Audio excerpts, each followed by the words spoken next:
شروع اللہ کے نام سے جو بڑا مہربان نہایت رحم والا ہے۔ ایک بادشاہ کا وزیر بہت ہی عقل مند اور حاضر جواب تھا۔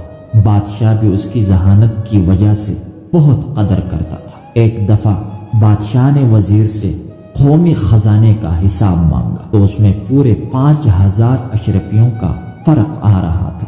بادشاہ نے وزیر سے کہا، اتنی ساری رقم کہاں پر خرچ کی ہے؟ وزیر نے بادشاہ سے کہا، آپ کی جلال کی قسم، میں نے اپنی ذات پر ایک اشرفی بھی خرچ نہیں کی، مگر اس دربار سے جو بھی مفلس خالی ہاتھ واپس جاتا تو میں چپکے سے ان کی مدد کرتا۔ یہ سنتے ہی بادشاہ کو بہت غصہ آیا اور وزیر سے کہا کہ تمہاری جرت کیسے ہوئی کہ میری اجازت کے بغیر میری رعایا پر خزانے بانٹتے پھرو؟ میں تجھے سولی پر لٹکا دوں گا۔ بادشاہ نے اسے قید کر دیا، مگر رات کو سونے سے پہلے بادشاہ نے سوچا کہ وزیر کو قتل کر دینا غلط ہے، زیادہ سے زیادہ اسے وزارت سے خارج ہی کیا جا سکتا ہے۔ دوسرے دن بادشاہ نے وزیر سے کہا کہ میں تم سے 3 سوال کروں گا، اگر تم نے سوالات کا ٹھیک جواب دیے تو میں تجھے معاف کر دوں گا اور وزارت پر بھی قائم رہو گے، لیکن اگر تم جواب دینے میں ناکام رہے تو وزارت سے خارج کر دوں گا یا قتل کروا دوں گا۔ میری سوالات تمہاری ذہانت کی آزمائش کے لیے ہوں گے۔ وزیر نے کہا کہ ہر قسم کی ذہنی آزمائش کے لیے تیار ہوں۔ بادشاہ نے کہا، میرا پہلا سوال یہ ہے کہ ایک آدمی نے دیکھا کہ اس کی بیوی نہر میں نہا رہی ہے۔ آدمی نے بیوی سے کہا، اگر تم اس پانی میں ٹہری رہی تب بھی تجھے طلاق ہے، اگر تم اس نہر سے باہر نکلی تو میں تجھے طلاق دے دوں گا۔ ان دونوں شرائط کے باوجود عورت کو طلاق نہیں ہوئی۔ کیا تم بتا سکتے ہو کہ ایسا کیسے ممکن ہوا؟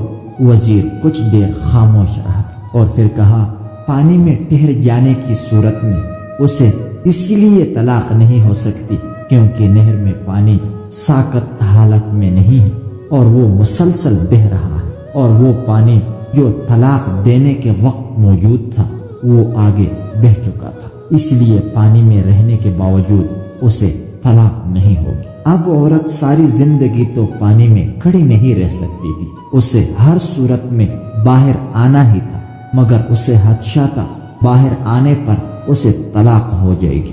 نہر کے کنارے پر کھڑے عورت کے بھائی نے جب یہ دیکھا تو نہر میں چھلانگ لگا دی اور زبردستی اپنی بہن کو اٹھا کر نہر سے باہر لے آیا۔ اب اس صورت میں بھی اسے طلاق نہیں ہوگی کیونکہ عورت اپنی مرضی کے مطابق نہر سے باہر نہیں آئی تھی۔ اسی طرح نہر کے اندر یا باہر دونوں صورتوں میں اسے طلاق نہیں ہوگی۔ بادشاہ وزیر کے اس جواب سے کافی متاثر ہوا اور کہا کہ تم پہلے سوال کا جواب دینے میں کامیاب ہوئے ہو۔ اب میرا دوسرا سوال یہ ہے کہ ایک 6 سالہ بچہ دوسرے بچے کے ساتھ کھیل رہا ہے اور دونوں میں لڑائی ہو گئی تو پہلے بچے نے دوسرے کو کنویں میں دھکا دے دیا۔